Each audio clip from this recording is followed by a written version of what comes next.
Jaya Radha Madhava Kunjabi Hari Radha Madhava Kunjabi Jaya Radha Madhava Kunjabi Hari Radha Madhava Kunjabi. Someone's at your door. Gopi Jana Bhalabha Girivara Dadi. Gopi Jana Bhalabha Girivara Dadi. Gopi Jana Bhalabha Girivara Dadi. Gopi Jana Bhalabha Girivara Dadi. Jasodanandana Prajajana Ranjana.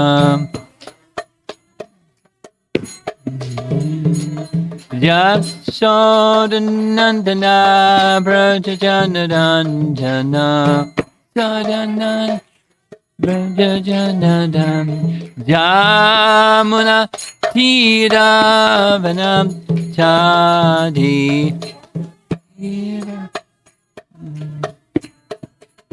Jamuna Tiravanam Chadi.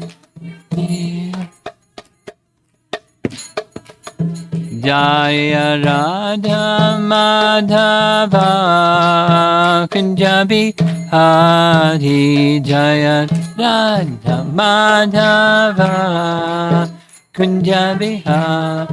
Jaya Radha Madhava Kunjabi Hari. Jaya Radha Madhava Kunjabi Hari. Gopi Jana Bhalabha Girivara Dadi. Gopi Jana Bhalabha Girivara Dadi. Gopi Jana Bhalabha Girivara Dadi. Gopi Jana Bhalabha Girivara Dadi. Jasodanandana Brajajana Ranjana. Nandana Brajajana.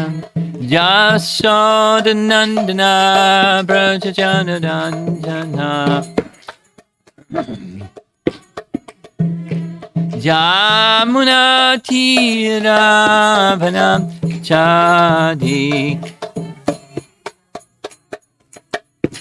Jamuna Tiravanam Chadi.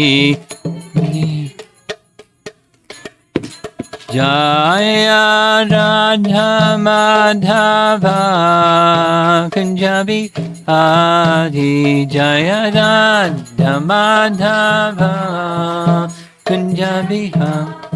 Jaya Radha Madhava Kunjabi Hari. Madhava Kunjabi Hari. Jayom Vishnupad Paramahamsa Parividacharya Astapara Divine Grace Bhaktivedanta Swami Srila Prabhupada Ki Gaura Premanandi.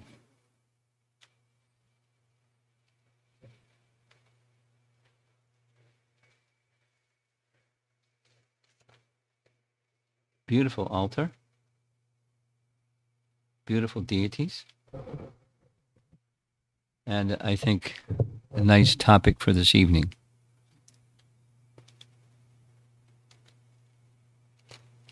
The topic for this evening is to discuss about Lord Chaitanya and his pastimes, his youth pastimes, and I'm going to go here just to introduce us to Lord Chaitanya.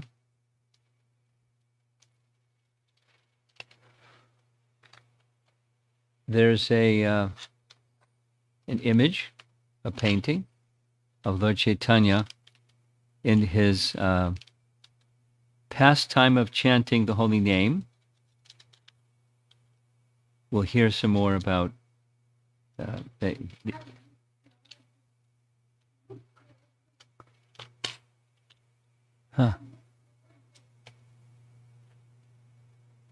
talkative, huh? Sometimes? She's laughing. Probably more than sometimes.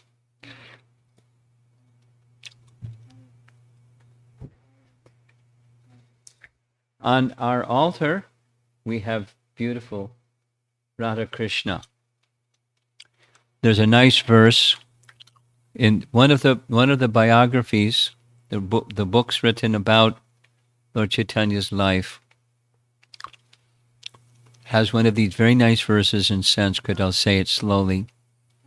Radha Krishna pranaya vikritir hladini shakti asmat ekatmanav api bhuvi pura deha beda gatautau. Starts like that. Radha Krishna are eternally manifest in two forms, Deha Beda, but one entity. One entity in two forms eternally manifest like that. Just like the sun and the sunshine.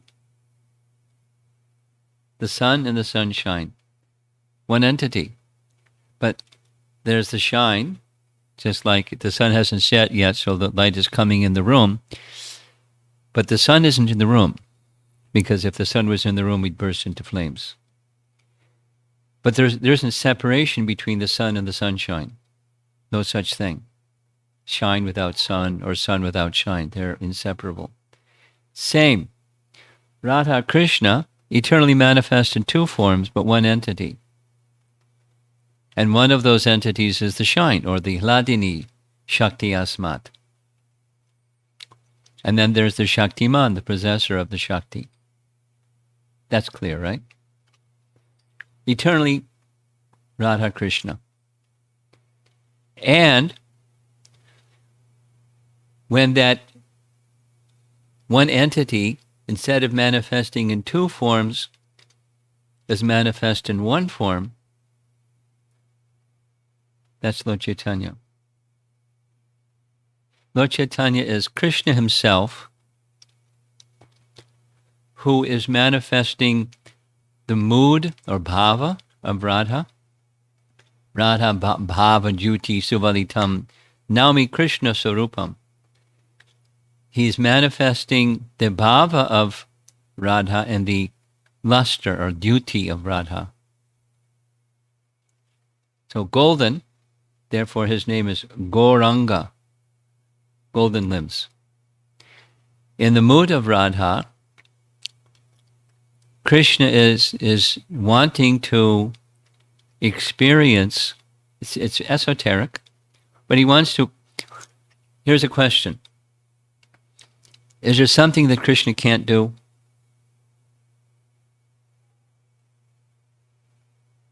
There's a European, what's it called?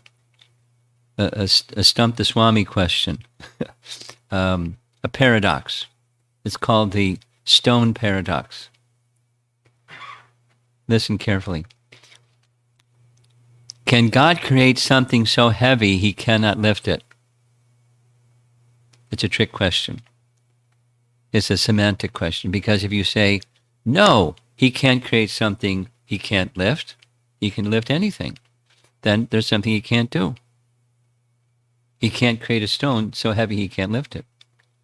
He's not God. Then if you say, yes, he can create something that's so heavy he can't lift it, something he can't do. Clear? Stone paradox. So the answer is, he can create something so heavy he can't lift it and then lift it. Because within the personality of Godhead is everything.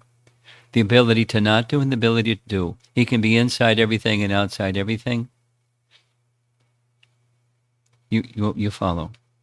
I call it Upanishadic double talk. He's within everything. He's outside of everything. He's very near. He's very near. He's very far away as well. He can overcome all others running, but he can't walk.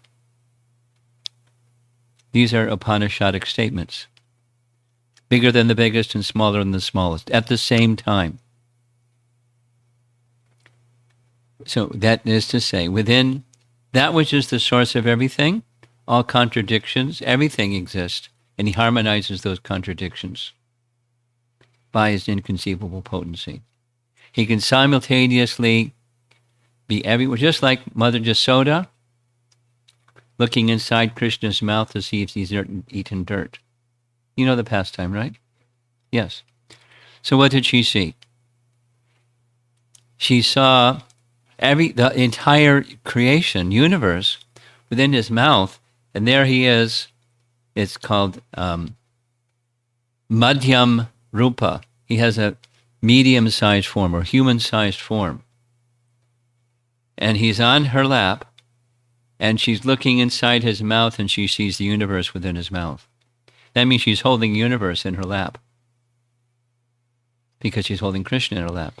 But the universe is outside at the same time. How is that possible? Because within Krishna is everything. Must be, otherwise he's not God. Within Krishna is everything. So Krishna wanted to experience the love of Radha, but you can't experience the love of someone else unless you have the subject-object, unless you're the subject, the lover, regarding the beloved. So he became, in the mood of Radha, experiencing the love of Radha for Krishna. That's who is Lord Chaitanya. We'll expand on that a little bit. This is a painting for the 1700s depicting the place where Lord Chaitanya appeared. It's a British commissioned artist depicting along the banks of the Ganga what it could have looked like, but what it looked like in Navadvip. And here's Navadvip today. It's in West Bengal, today's West Bengal, and it's a tropical area. And Lord Chaitanya appeared in this area. The purpose of his appearance, the internal purpose of his appearance, was to experience the love of Radha for Krishna. So he was in the mood, Krishna, in the mood of a devotee of Krishna. In the mood of Radha for Krishna. But there was also other purposes. And you see one of those purposes is the congregational chanting of the holy name of the Lord.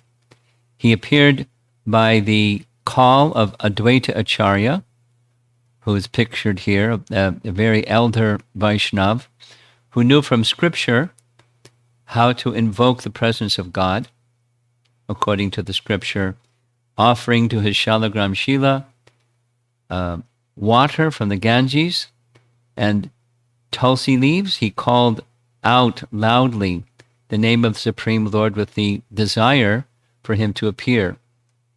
And when he appeared, here's a verse from the Srimad Bhagavatam, Krishna Varnam Trisha Krishna, Sangopangastra Parshadam, Yagyai Sankirtana Prayayar Yajantihi Sumedasa. Here's the translation. In this age of Kali,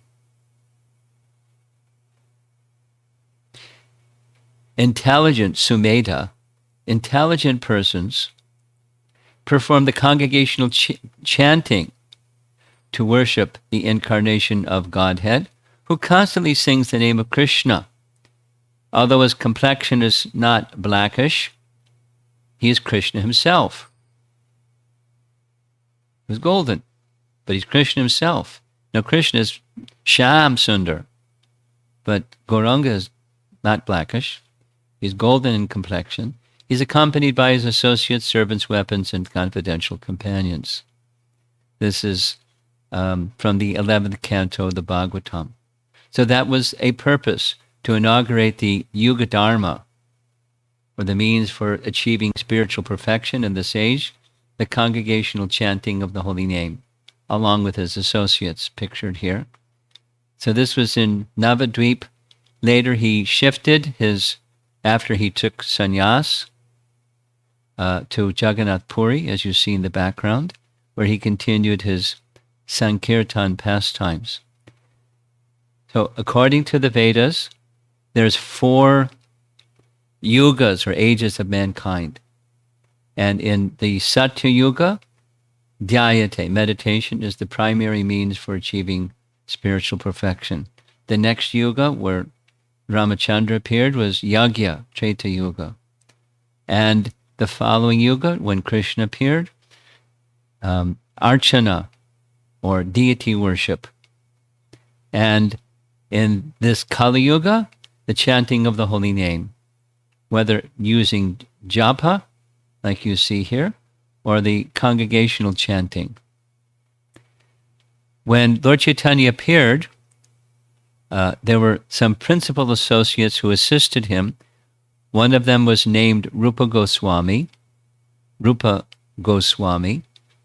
He and his brother were chief minister and prime minister in one of the governments of the time. They left it all, went to Vrindavan. But before they went, they offered this prayer that we recite. Namo Mahavadanyaya Krishna Prema Pradayate Krishnaya Krishna Chaitanya Namne Gaur Tvishe Namaha. Translation is, I offer my respectful obeisances unto the Supreme Lord, Sri Krishna Chaitanya, who is more magnanimous than any other avatar, even Krishna himself, because he is bestowing freely what no one else has ever given, pure love of Krishna. In Bhagavad Gita, Krishna makes a requirement. What's that? Surrender unto me, then I'll free you from material existence. Sarva dharmam parityaja mamekam sharanam vraja. There was a requirement. Surrender to me, and I'll deliver you. Lord Chaitanya, no requirement. And not just deliverance, but the perfection, the culmination of a life of devotion. That's the prema stage of devotion. That was Lord Chaitanya's gift. So, as this painting shows, this is Lord Chaitanya in the foreground. Behind him is Krishna. So, who is Lord Chaitanya? He's Krishna himself, with a golden bodily luster, duty, Gauranga, and the mood or the bhava of Radharani. So Radha Krishna in 2 forms, Radha and Krishna in 1 form. Same entity, 2 forms, same entity, 1 form. That's what the scripture tells us. And in his pastimes, he experienced the love of Radha and Krishna. And their rasa dance and their various activities he practically experienced and told his associates what his experiences were. So that's all recorded in his biography, Chaitanya Charitamrita. Here's Lord Chaitanya with his long arms and a beautiful garland, and together with his principal associate, Lord Nityananda. This is just meant to be an introduction to what we're going to do. I'm going to read something from one of the biographies, just a continuation of what we've been doing for each of the classes while here. In Krishna's pastimes, his elder brother was Balaram. And in Lord Chaitanya's pastimes, his elder brother, Nityananda. So on our left, that's Lord Chaitanya, and our right, Lord Nityananda Ram. When Lord Chaitanya accepted sannyas, he went to Puri at the request of his mother. There he met with um, the chief priest of the king, pictured here. Great super scholar named Sarvabhauma Bhattacharya. Sarvabhauma Bhattacharya is pictured here instructing for 7 days Vedanta Sutra to this young sannyasi. And at the end of the 7 days, Chaitanya Mahaprabhu had said nothing.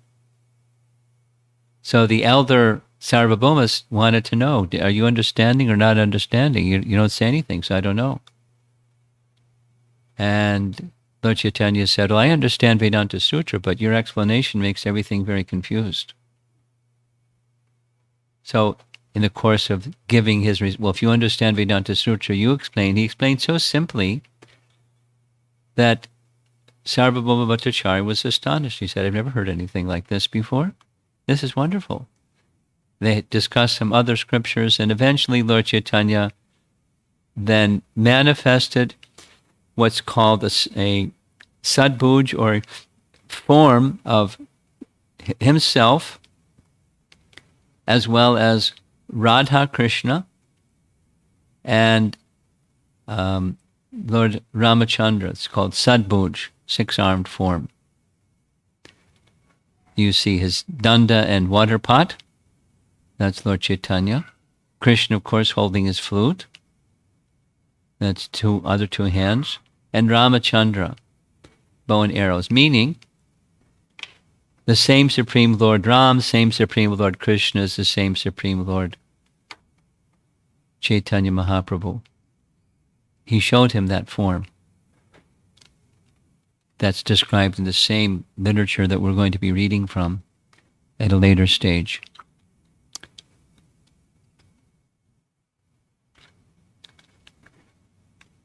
That same Sarvabhauma Bhattacharya then composed, because he was a scholar, so he spontaneously composed some verses in glorification, Vairagya, Vidya, Nija Bhakti Yoga, etc. It's a very celebrated verse. Shikshartam Ekam Purushak Parana Shri Krishna Chaitanya Sharira Dari Kripam Budhir Yastamaham Prapadya. Here's the translation, and we're done for just the introduction. This is this great scholar seeing the 6-armed form that he just saw, composing this verse. Let me take shelter of the Supreme Personality of Godhead, Sri Krishna, who has descended in the form of Lord Chaitanya Mahaprabhu to teach us Vairagya, Vidya, real knowledge, his devotional service, and detachment from whatever does not foster Krishna consciousness. He has descended because he is an ocean of transcendental mercy. Let me surrender unto his lotus feet. So here's that same image again of Lord Chaitanya. And now I think I'm ready to do a reading. That was an introduction. I was asked to explain a little bit who was Lord Chaitanya. I went a little fast. Could have gone slower. But Krishna himself, not an expansion or avatar or something of Krishna, but Krishna himself, to teach the chanting of the holy name and to teach how to take full shelter of Krishna. Because when Krishna appeared, he gave Bhagavad Gita. And from giving Bhagavad Gita, he made a conclusion of the whole of the Bhagavad Gita, which is all other forms of dharma are subordinate to one point. What's that one point? Mam ekam sharanam. Mam ekam sharanam.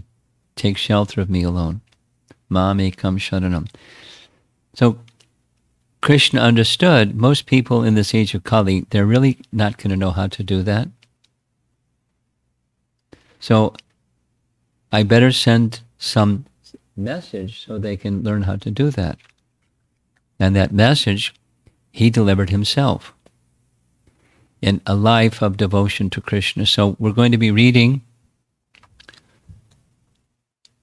from Chaitanya Bhagavat. Chaitanya Bhagavat is one of the many biographies written about his life. And this particular person who is the author is Vrindavan Das Thakur.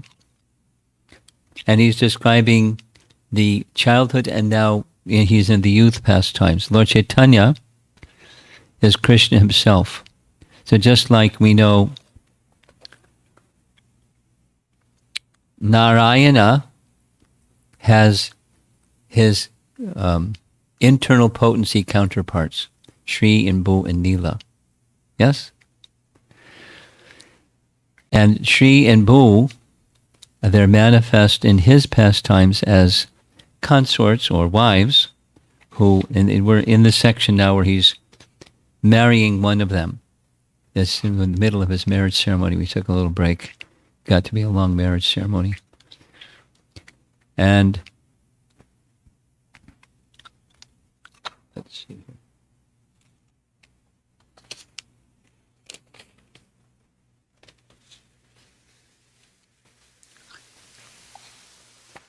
Yeah. Up to 119. Okay.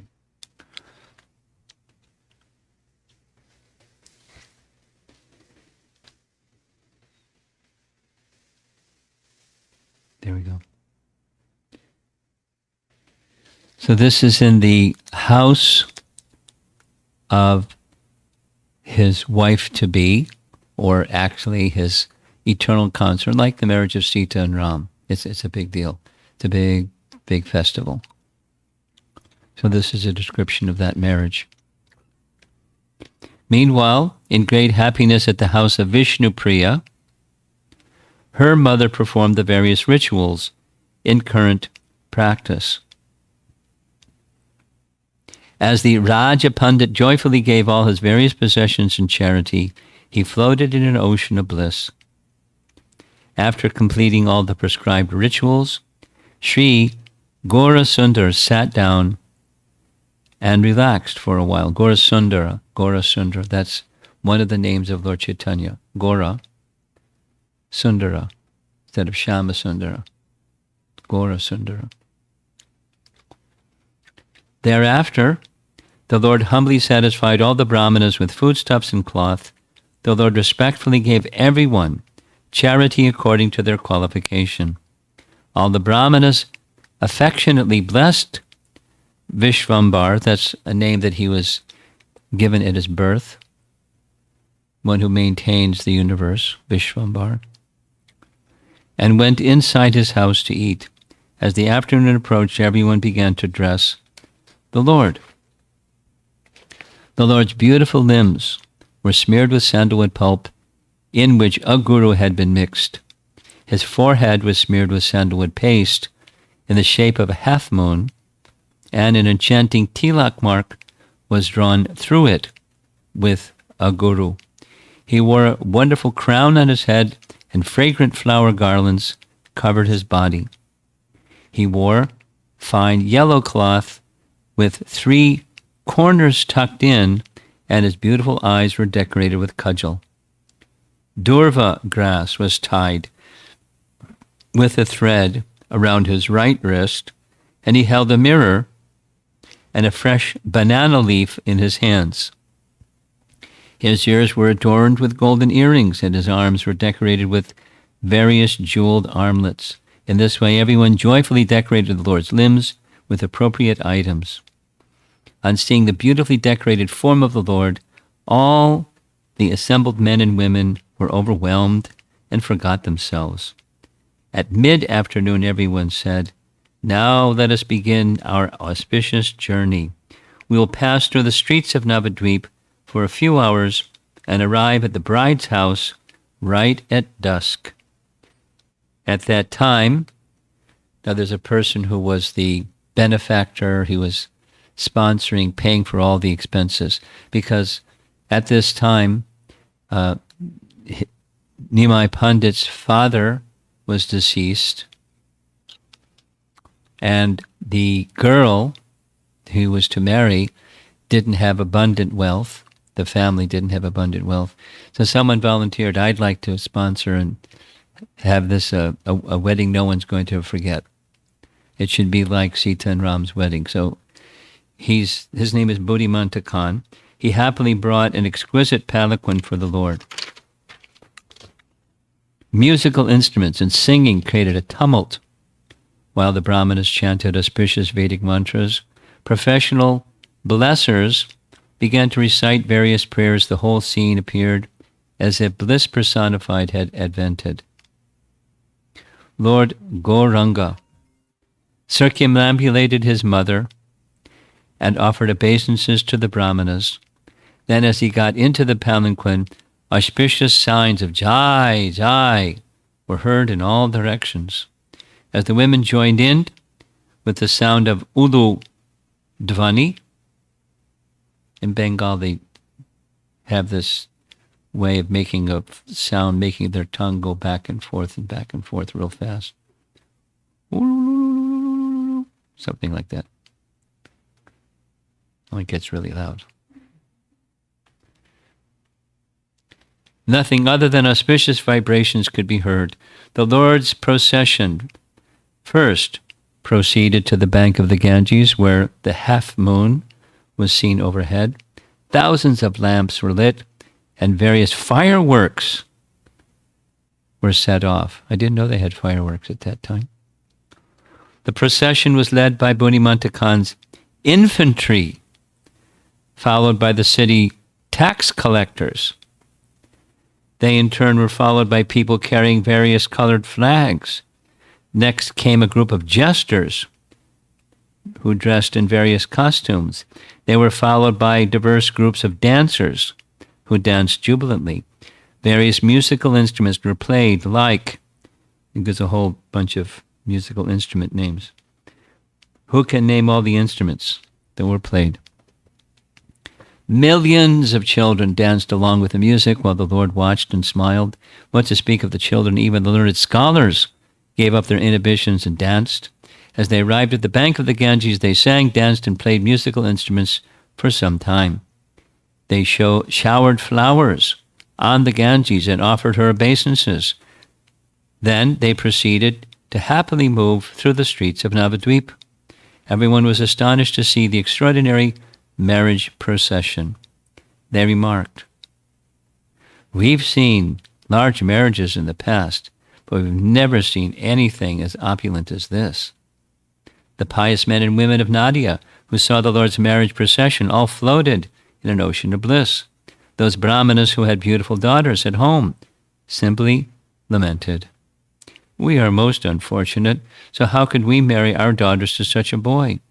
I offer my obeisances to the residents of Navadvip who were qualified to see such pastimes." In this way, the Lord joyfully moved throughout every quarter of Navadvip.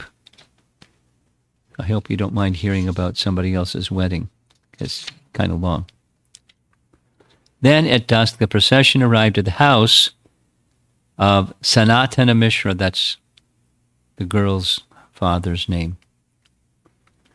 At that time, there was a tumultuous sound of Ulu Dvani, and the musicians of both parties competed with each other. Sanatana Mishra came out and greeted the Lord with great respect. He escorted the groom off the palanquin, embraced him, and offered him a suitable seat. As Sanatana Mishra showered the groom with flowers, he forgot himself in happiness. Then Sanatana Mishra brought the appropriate ingredients, had sat down to offer welcome to his son-in-law.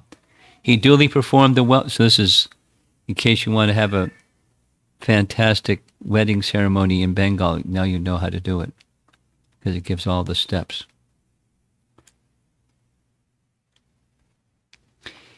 He duly offered the welcome ceremony by offering Padya Argya Archmanaya, cloth and ornaments.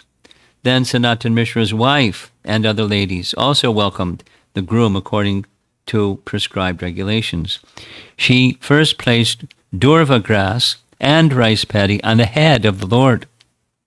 Then she offered him arati with a ghee lamp of 7 wicks. They showered the Lord with puffed rice paddy and coins, while uttering sounds of triumph, means Jaya, Jaya, victory. And in this way, all the rituals in current practice were performed. Vishnupriya, who was nicely decorated, was then carried on a seat to the marriage arena. Thereafter, the Lord's relatives joyfully lifted him by raising his seat.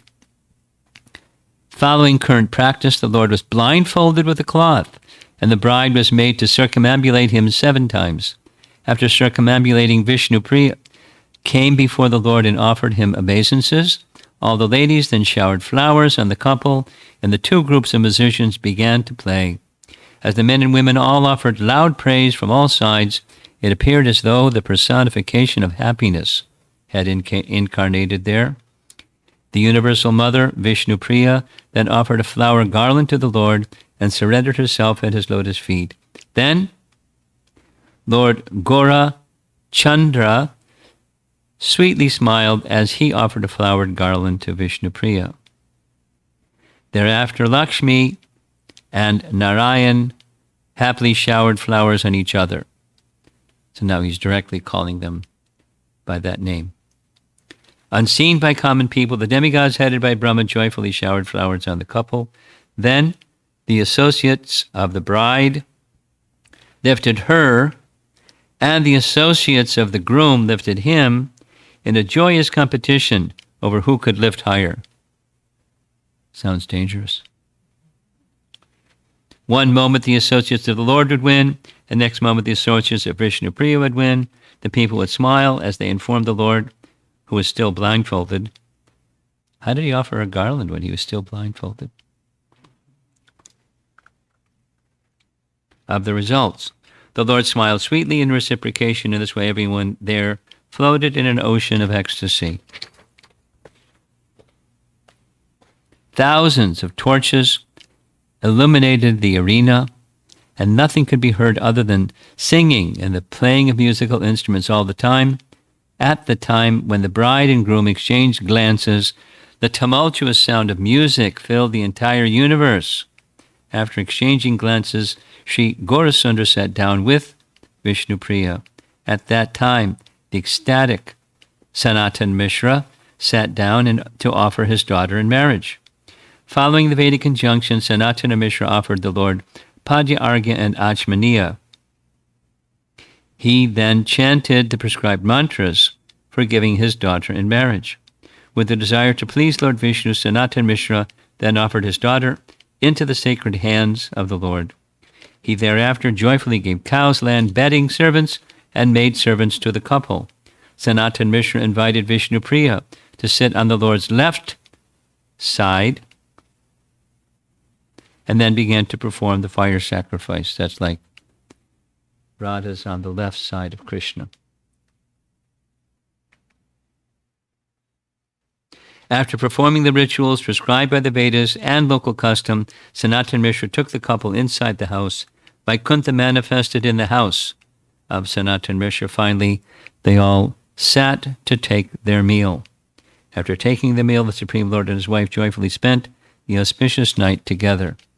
Who can describe the happiness enjoyed by Sanatan Mishra and his family members? Kings of the past, like Nagdajit, Janaka, Bhishmaka, and Jambavan, all experienced good fortune. The same good fortune was now experienced by Sanatan Mishra and his family due to previous service of Lord Vishnu. The next morning, the most fortunate Sanatan Mishra executed all the necessary traditional rituals. In the afternoon, when it was time for the Lord to return home, the musicians, singers, and dancers began their performances. The sound of joy filled all directions, and the ladies joined in by making auspicious sounds of Ulu Dvani. The Brahmanas, and it can get really loud. In Mayapur, have you been to Mayapur?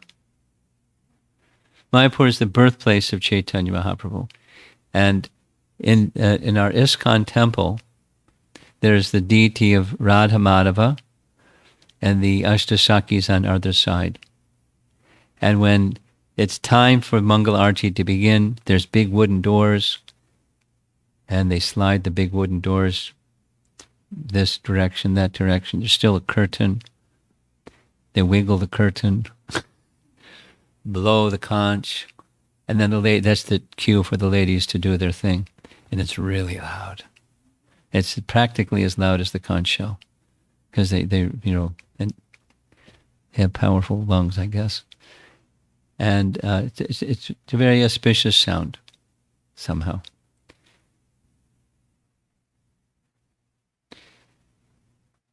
So they did their thing again. Where's that? There. The Brahmanas offered their blessings by reciting verses appropriate for an auspicious journey. The musicians competitively played their dakhas, kettle drums, shanai, vagandas, and kartals. The Lord offered his obeisances to the respectable persons there and sat on the palanquin with Vishnupriya.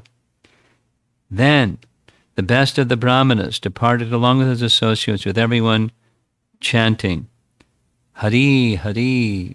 Everyone who saw the Lord on the way glorified him with appropriate words. We're almost done with this chapter. The lady said, she is very fortunate. She must have served Lakshmi and Parvati for many lifetimes. Someone said, they look just like Shiva and Parvati, while someone else said, they look like Lakshmi and Lord Hari. Another person said, this couple looks just like Kamadeva and Rati. Someone said, they look like Indra and Sachi. Someone else said, they look like Rama and Sita. In this way, the pious ladies talked amongst themselves. The men and women of Nadia were so fortunate that they were able to see the opulences of the Supreme Lord and his consort. By the auspicious glance of Lakshmi Narayan, all the people of Nadia became happy in all respects. As the Lord's marriage party passed through the streets, they danced, sang, played musical instruments, and showered flowers in great ecstasy.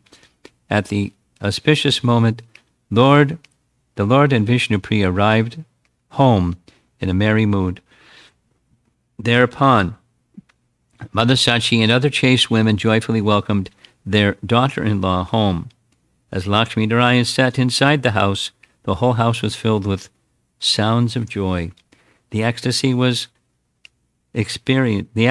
that was experienced there is beyond words, and therefore who can describe its glories? Anyone who sees the marriage ceremony of the Supreme Lord is freed from all sinful reactions and returns to Vaikuntha. Because the Lord allowed everyone to see his marriage, he is known as Daya Maya, or he who is most merciful, and Dinana, he was the Lord of the fallen. Therefore, the Lord satisfied everyone, the dancers, professional blessers, and the beggars, with cloth money and sweet words.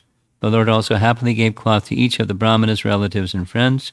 Then the Lord mercifully embraced Buddhimanta Khan, who felt such ecstasy that it is beyond all description. Although the Vedas describe the Lord's appearance and disappearance, there is actually no end to his pastimes. Who has the ability to describe in 100 years the pastimes that the Lord performs in a half hour? I have accepted the order of Nityananda Sarup on my head, and by his mercy I am briefly writing about these pastimes. Whoever reads or hears these pastimes of the Supreme Lord certainly associates with Lord Gaurachandra. Final. Accepting Sri Chaitanya and Nityananda Prabhu as my life and soul, I, Vrindavan Das, sing the glories of their lotus feet.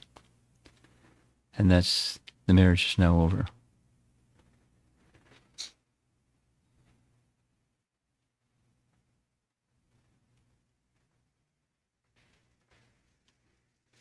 So, repeatedly in the course of the prior sections, whenever narrating, Vrindavan Das would remind his reader, this is Narayana. And the pastimes of Narayana in childhood don't exist in Vaikuntha. He doesn't have childhood pastimes. But when Lord Narayana appears in this world, he has childhood pastimes. Well, commonly.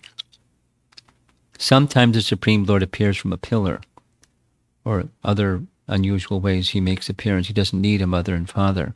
But when he does appear as from mother and father, he has amazing, amazing pastimes. So we don't have a pastime of the marriage of Lakshmi and Narayan. But here's the pastime of the marriage of Lakshmi and Narayan. So he's enjoying narrating it. He's understanding the benefit that comes from hearing it.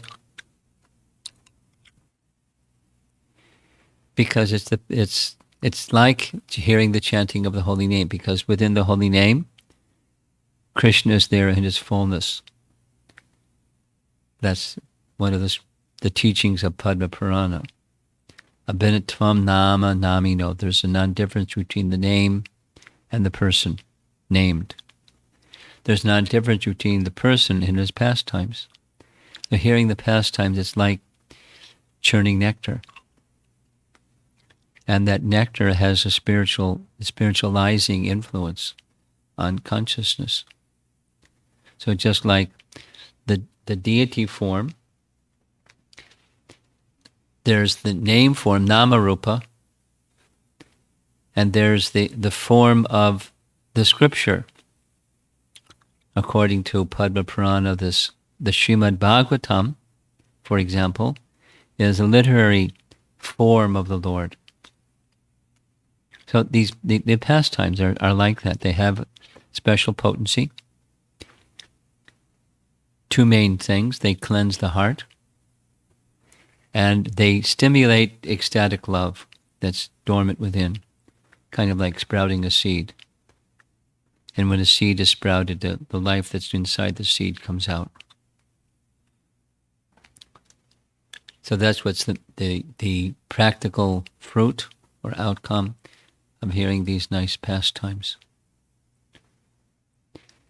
And the essence is to awaken love of God, because that's why he appeared, to teach others how to live a life of devotion to the personality of Godhead. So, because he's appeared in the mood of Radha, at a certain point in time, he's going to accept sannyas. Now, I don't know of any other pastime of forms of the Lord that they take sannyas.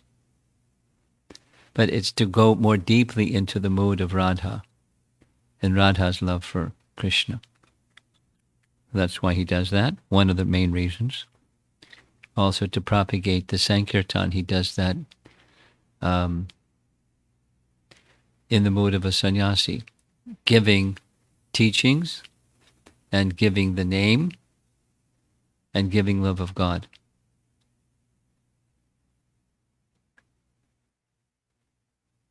You tired? A little bit? Yeah. Okay. So let's see if there's some discussion. With pastimes, commonly there's not too many questions or anything. But let's see if sometimes there's some thoughts to share or some comments or questions. We have a portable microphone if somebody wants to say something.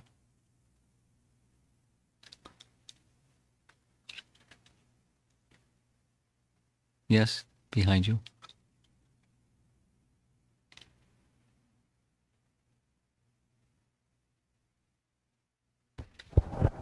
Hare Krishna, Guru Maharaj. I was appreciating, it's not a question, but just the appreciation that how the Lord performing this leela of getting married, eternally they're not one, but how he gives his this pleasure to the devotees to relish that Yes. the happiness, and just by hearing and getting purified. Yeah. The kindness of the Lord, just appreciating. In Krishna's pastimes, particularly in his childhood pastime, there's a lot of verses by Shukadeva Goswami describing the happiness that the elders would feel, the parental affection, particularly in his childhood pastimes. And that's what he was doing. He was reciprocating with their parental affection, love, and stimulating the love in so many different ways. Sometimes by being mischievous, and sometimes this, and sometimes that. But he was enjoying that they were happy, and they were enjoying seeing his pastimes and participating with him in his pastimes. So now this is a little different. He is 16 or 17 years of age. In Vedic times, young men, young ladies would become married at much earlier age than today.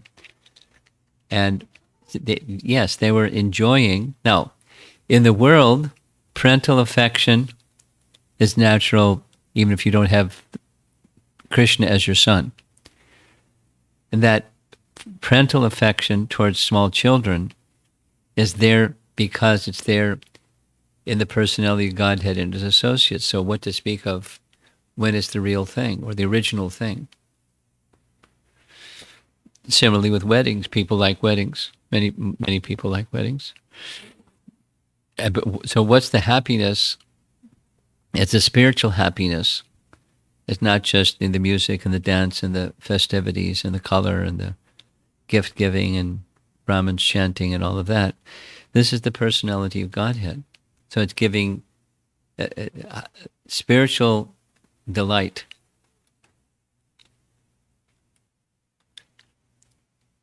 So when we hear it, it sounds like a nice wedding event. But it's important to bear in mind, this is the personality of Godhead.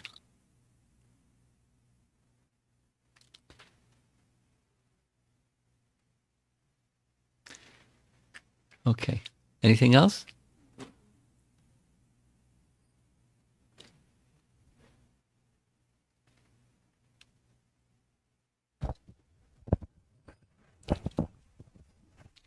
Hare Krishna.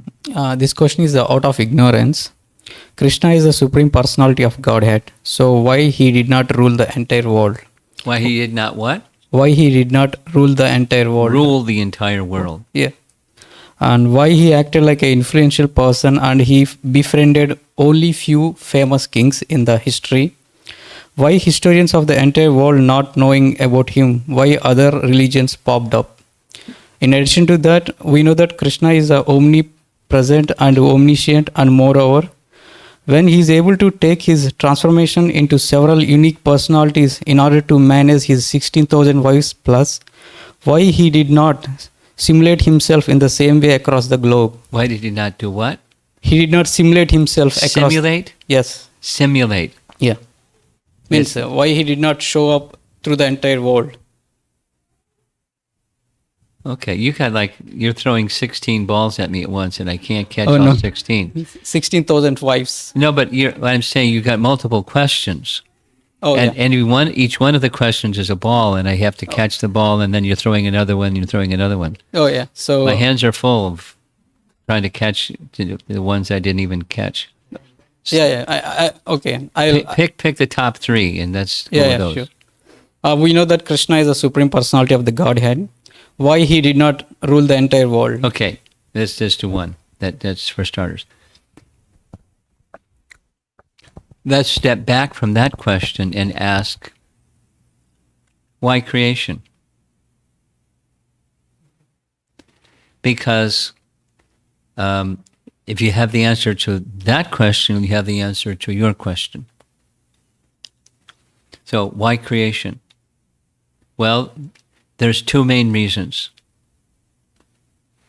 One, we wanted it.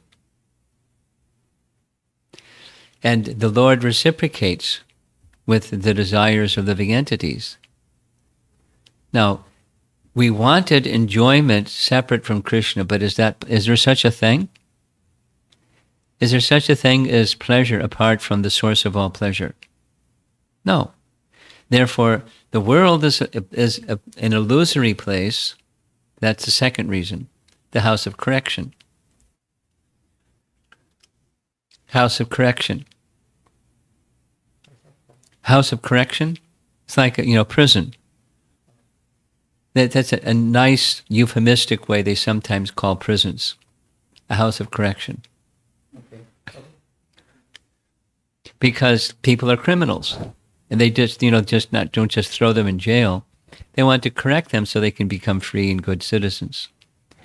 So the purpose of creation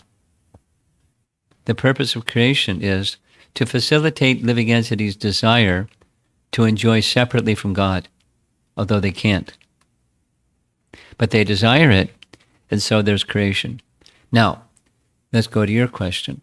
Why didn't he rule the world? Well, in the prison house, who rules the prison house? The government.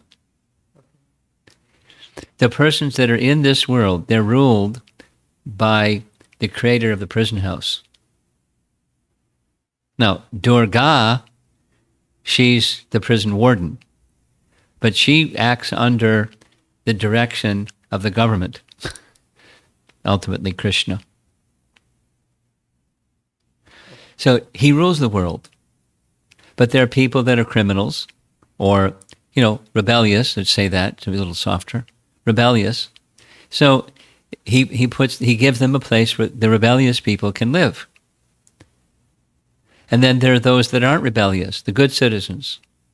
And he reciprocates with the good citizens differently than he reciprocates with the rebellious criminals. He rules the world. But he rules the world corresponding to what he says in Bhagavad Gita. What does he say in Bhagavad Gita? He says, Yeyatam mam prapadyante tang sadaiva bhajamyaham. Bhajamyaham, as they have regard for me, I reciprocate with everyone. There's the rebellious, and there's the devotees, or those that are, working in harmony with the laws of God. Like a good citizen works in harmony with the laws of the state. And then there's people that break the laws. They have their place in the state too. Prison. So that he rules the world, but he gives reciprocation with his loving associates. And he's inviting the rebellious, come and be a good citizen. Come and be happy and enjoy with me. You're my sons. You belong. You're the son of the wealthiest person. Come and enjoy the property of your father. Oh, I'm going to go my own way. You won't be happy. I'm going to go my own way. And so there's exercise of free will for people to be rebellious, and there's exercise of free will to say, let me be in a loving relationship with you. And the reciprocation with all the whole spectrum of living entities that are part and parcel of the Supreme. So he does rule the world. Even for those that say, I don't accept there's God. I don't accept the government. Okay. You can be in jail and you can say, I don't accept the government.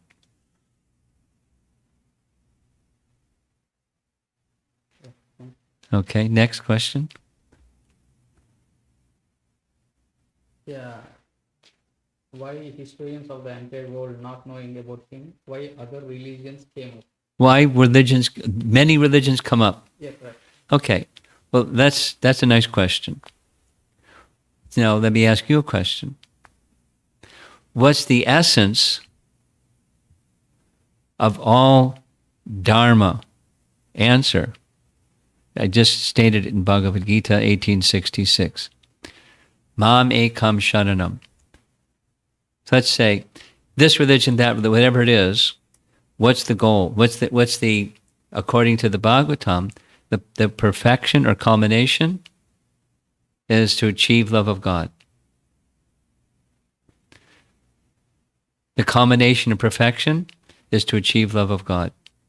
However you get there, this path, that path.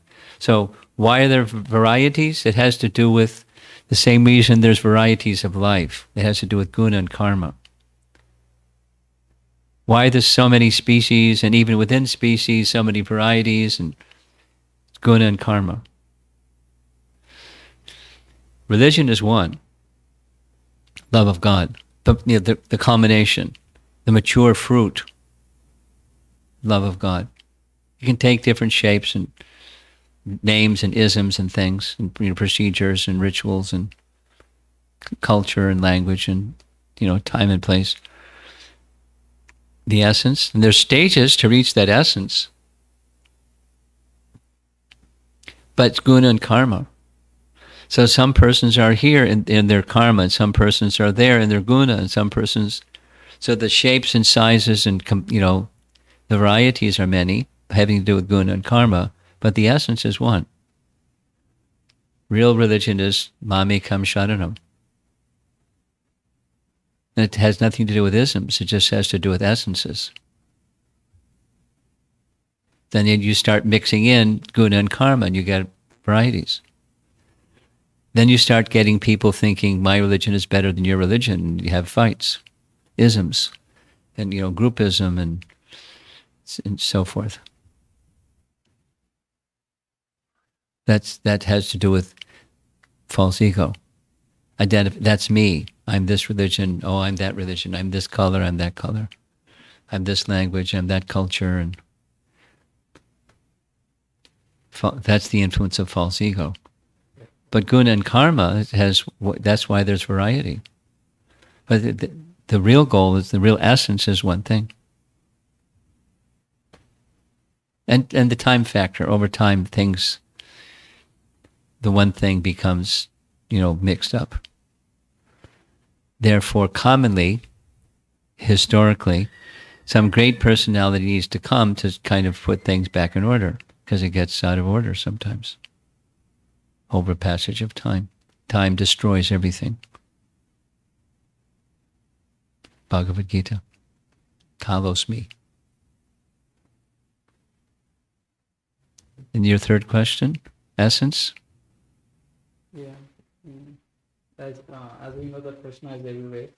Krishna is what? Krishna is everywhere. Krishna is everywhere. Yeah. So when he's able to take his transformation into several unique personalities in order to manage his 16,000 wives plus, why he did not simulate himself in the same way across the globe?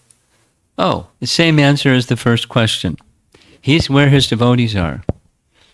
He's not obliged to go. So Chaitanya Mahaprabhu went even where his devotees aren't. But Krishna, Krishna's where his devotees were. Mamekam sharanam. You surrender it to me, and I'll take care of you. But if you don't want to surrender it to me, that's okay too. You have that freedom. I won't interfere with your freedom, your free will. But you're not going to get me. So he was with his devotees.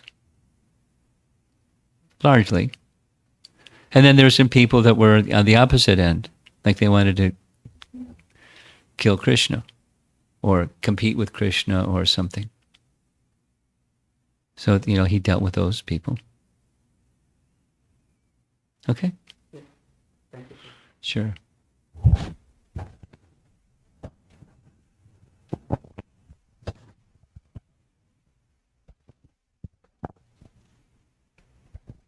Hare Krishna. You got some notes there.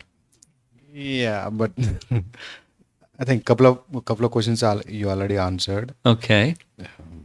I mean, where does a soul sit in our body? Where it came from? Where does it came from, and where it will go? Where do souls come from before they come to this body, and where do they go after the body? That's your question? Is it a part of? Yeah. Okay. Well, first of all, it's very, very important from Bhagavad Gita. Souls don't come into being, and they don't go out of being. Souls are eternal. That you understand already, right? They didn't.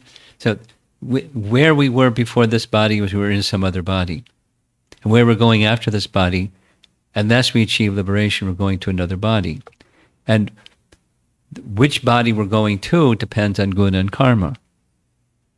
Or even more specifically, What the mind is fixed on at the time of death, that's where the soul goes.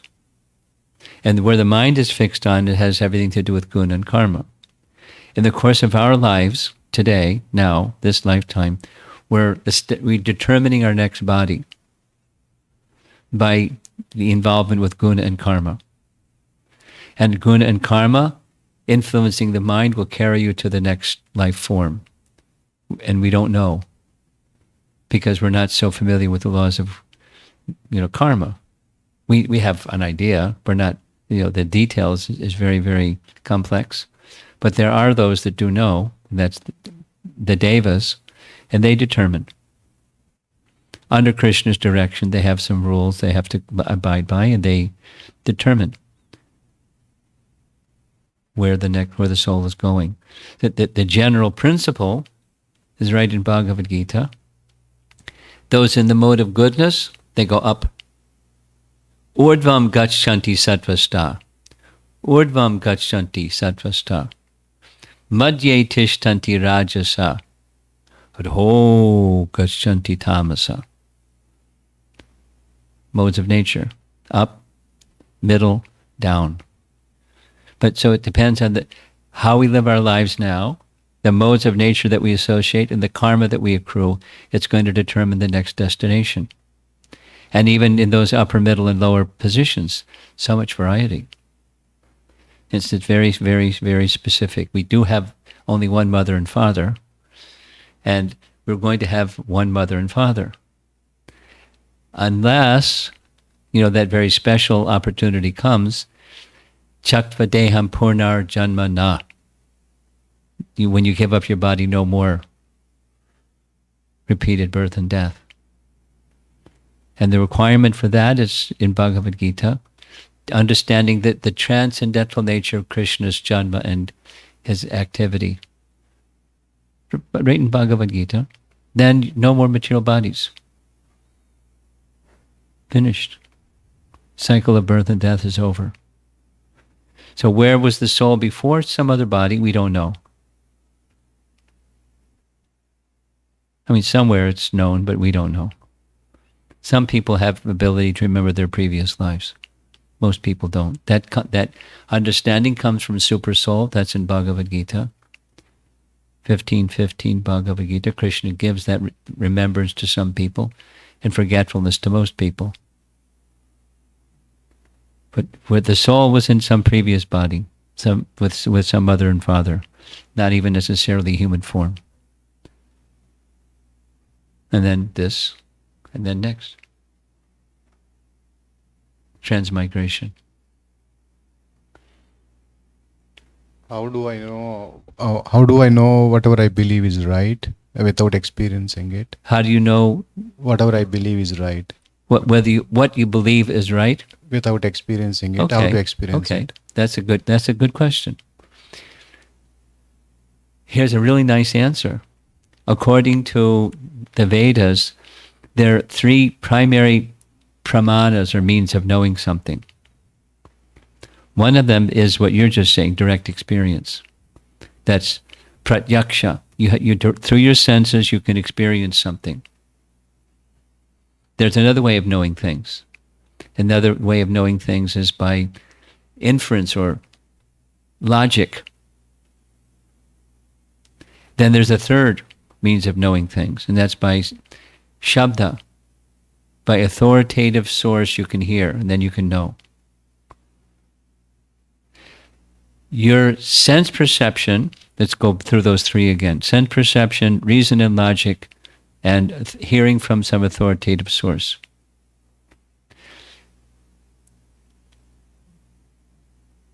Vedas teach us the senses are imperfect. Even that which people experience is often distorted. It's not good knowledge. So it doesn't make it a 0, but it's not a 10 either. Then there's logic, and we can, somewhere else there's a better logician, and it's so forth and so on. So it's imperfect. Then authoritative knowledge. A real simple one is, if I want to know if the United Airlines flight is on time, I go to the authority. I call up United Airlines, is the flight on time? And, well, our current information in the computer says it's on time, or it's going to be delayed for an hour because of something. So they're an authoritative source, even for material knowledge. What to speak of transcendental knowledge.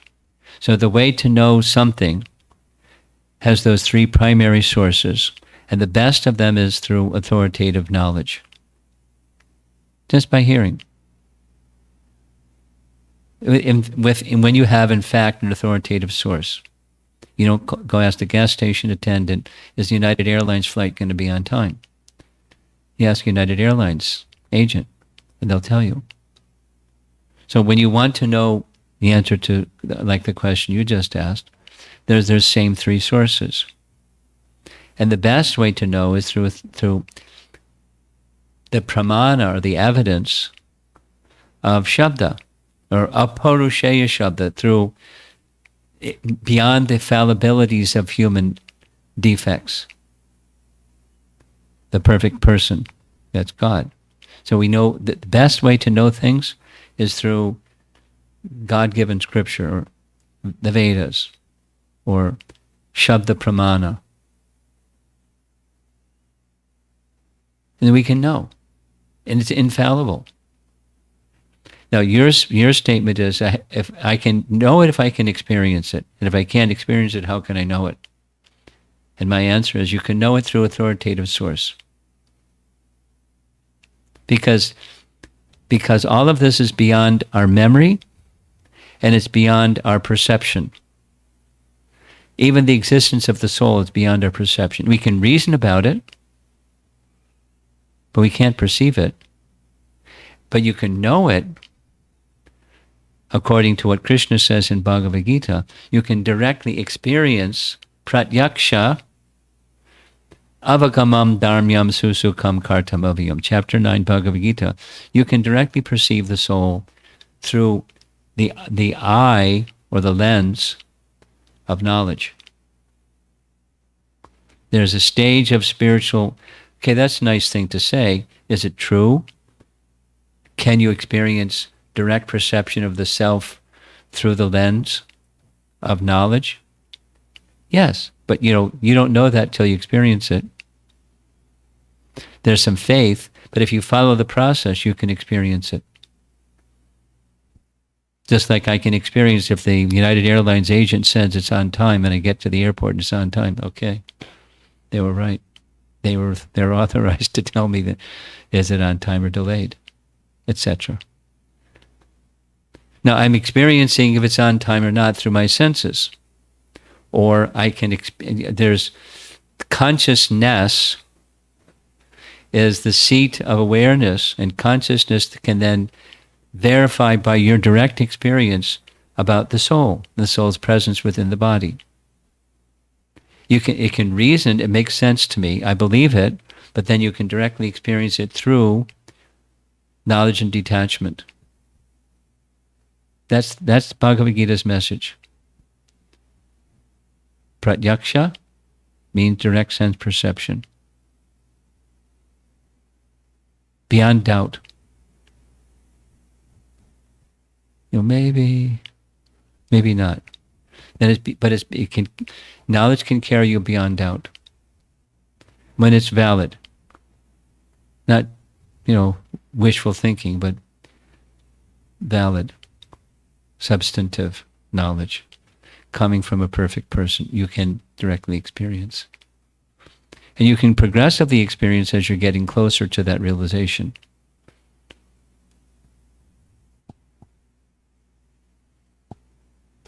Yeah. You can more? You got the microphone. Go right ahead. I used to think, black hole is nothing but Krishna. All these planets and stars will keep going towards the black hole, and they will disappear, right? So I used to think Krishna and black hole. You're equating the two. Is that what you're saying? Yeah, what is the relation between the black hole and Krishna? To be honest with you, I've asked this question of devotees that are devotees that know astrophysics. And I haven't gotten a clear answer. Like, what the heck is a black hole anyway? Is there anything about black holes in the Vedas? And I haven't gotten a clear answer. So I can't give you a clear answer. But, I can take a football field away shot at the thing. And that my football field away shot at the thing it's one of the ways the scientists have of explaining the fact that the law of gravity doesn't tabulate. Then by that I mean, why do planets hold their position in orbit? Answer: gravity. Because mass carries with it a certain gravitational field, and that certain gravitational field then keeps the planets in orbit.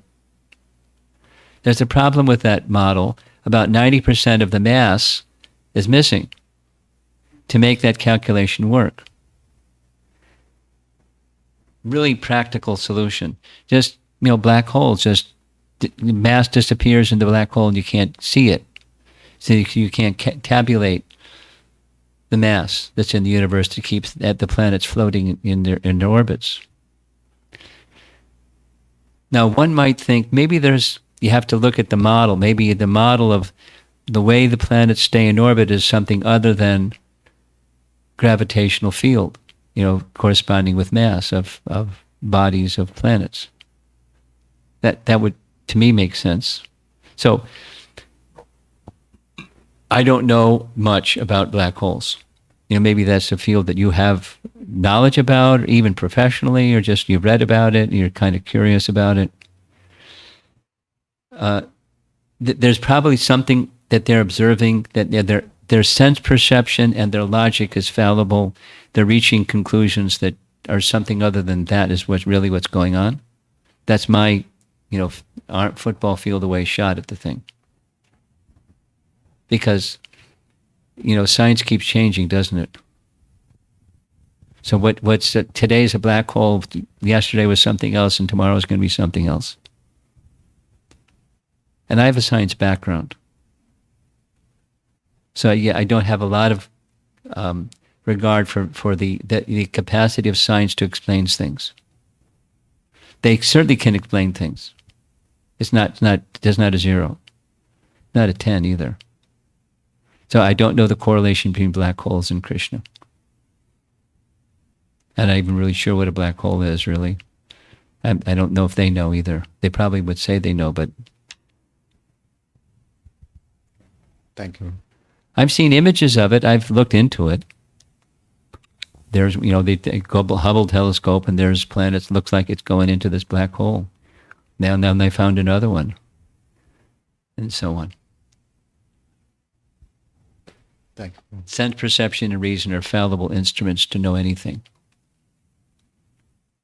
When I was in high school, just sharing, over here. I read about continental shift. And when I was in high school, it was a laughing stock. You know what? Some of these really dumb scientists say continental shift. I went to college, graduated from college, reading in National Geographic. And there it is. Anyone that doesn't believe in continental shift is a goofball. And that was only like 10, 12 years of finishing high school, finishing college, graduate study, and wow. And that's just one thing. What to speak of?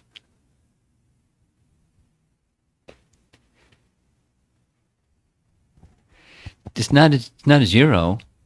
It's not a 10.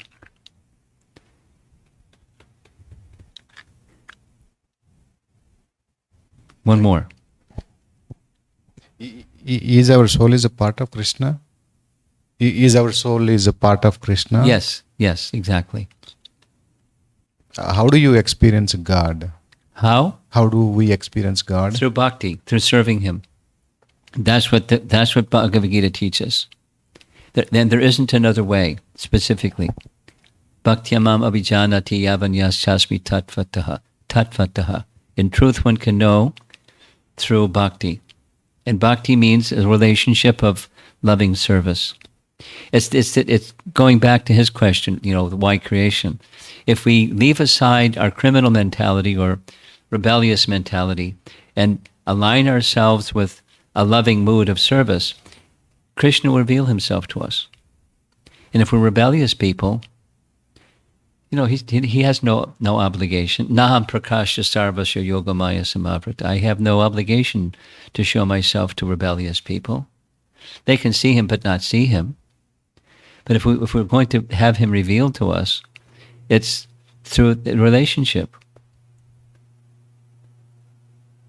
So he's kind of punishing them. Kind of what?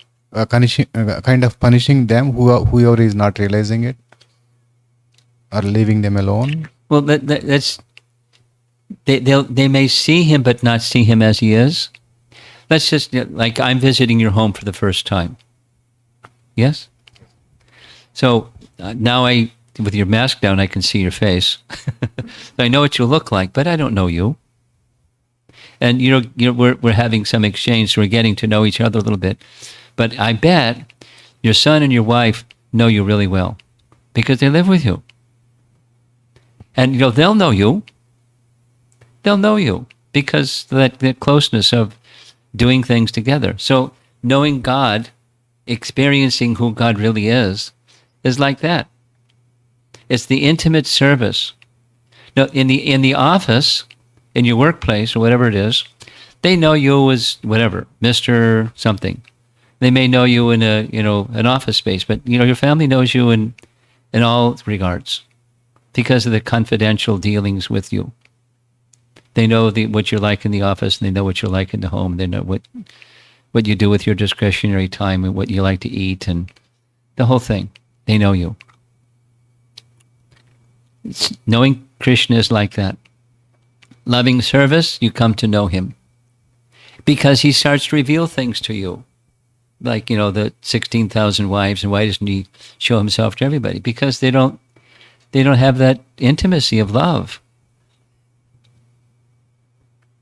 So, he's not going to reveal confidential things to people that are, inimical or, rebellious.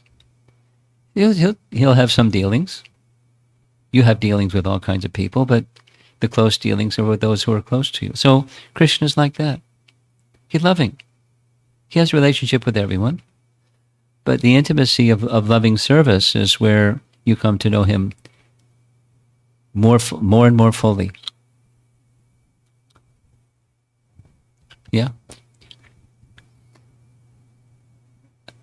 How about your good wife? You have anything? You want to share something?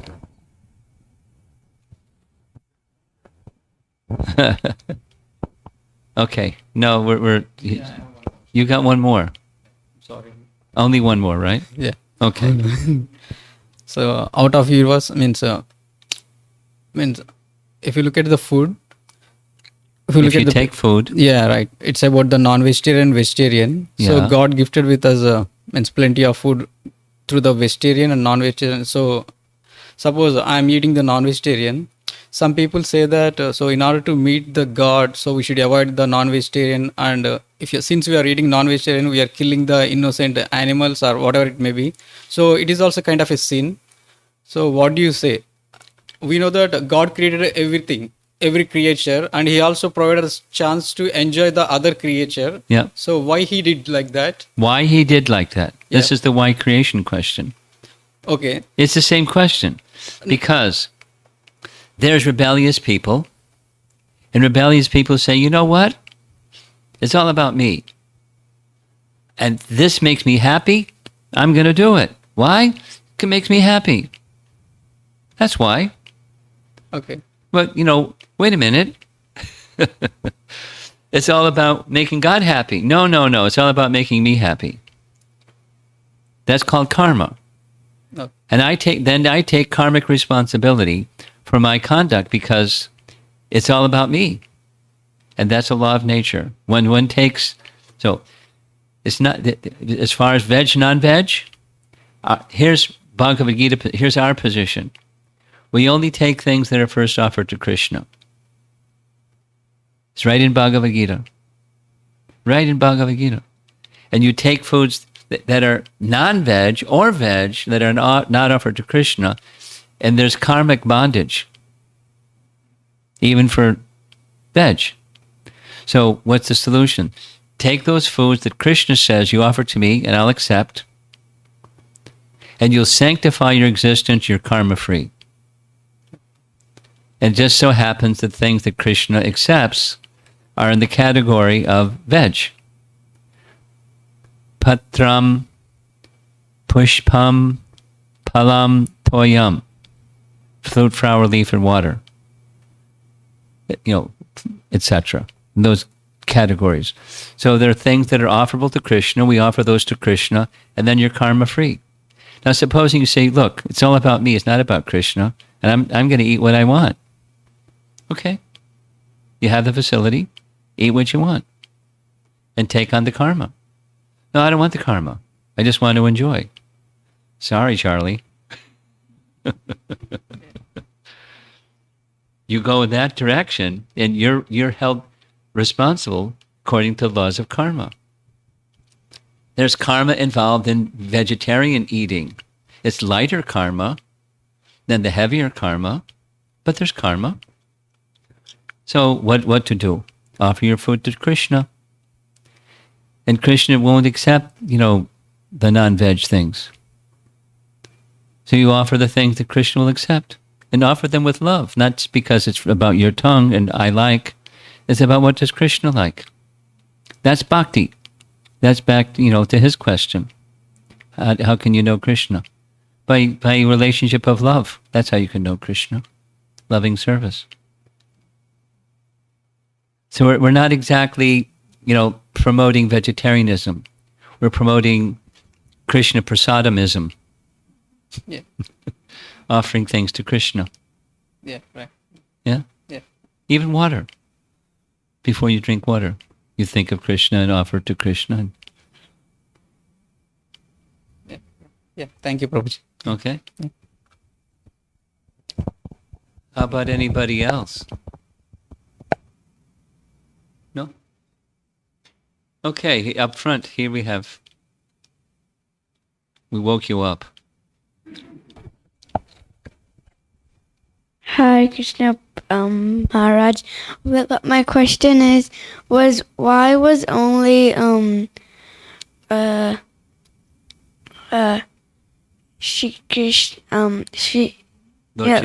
Chaitanya only on earth for 46 years? He was 48 years. Yeah. Why only 48 years? That's your question? Yeah.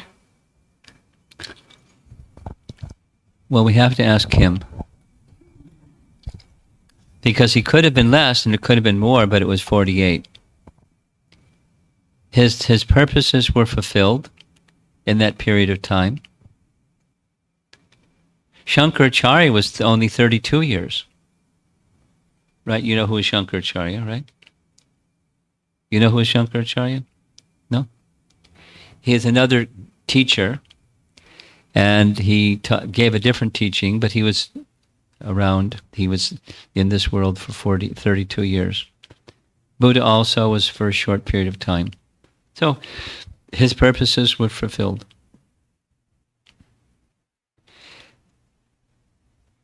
The remaining years of his stay in Jagannath Puri, he was experiencing unbelievable transformations of love, of Radha in separation from Krishna, including even most amazing bodily transformations. Totally amazing. Otherworldly. But, the ecstasy of the separation of Radha for Krishna. Love of Radha for Krishna.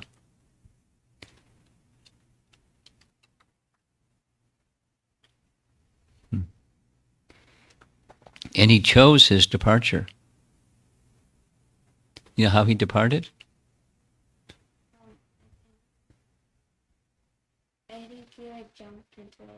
He went inside the temple of Gopinath, and he was dancing and dancing and chanting the holy name in ecstasy of love of God. He went onto the altar, he entered into the body of the deity, and he disappeared. Gopinath. That's how Lord Chaitanya disappeared. So it was, he chose the time and everything. His purpose had been fulfilled. And then he left something for his followers to do. He gave them some services, and they were doing their services. Okay? That's it? More? Thank you, Maharaj. Okay. Do you have anything online? We have one question online, and then I think we'll call it an evening. This question is from Sri Dadas. Guru Maharaj, we understand from He's in Bhagavad Singapore, 13 hours away. Guru Maharaj, we understand from Bhagavad Gita's purports that chanting Hare Krishna and chanting Om are non-different. In such case, can I kindly know why Chaitanya Mahaprabhu introduced Hare Krishna mantra? Sure. Two things. The Hare Krishna mantra is found within the Upanishads, specifically as the Maha mantra, or great means of deliverance for the sage. It's right in the Upanishads. So he accepted on the authority of the Upanishads the Maha mantra. And second is that the name of Krishna is complete because it's indicating his form and his all-attractive nature, whereas Om is the sound representation of the impersonal feature of the Supreme. They're of the same spiritual nature, but Om does not indicate the personal feature directly. And so he chanted the personal name instead of chanting simply Om. Although on the spiritual platform, they're equal. One is more complete, the other is less complete. Of the same spiritual nature, but one is more complete, less complete. The form and formless are of the same spiritual nature, but one is less complete, the other is more complete. And his gift was to give love. And that love doesn't come from the impersonal feature. It comes from the personal feature. Okay, we're done. Thank you very much. Prabhupada ki jai.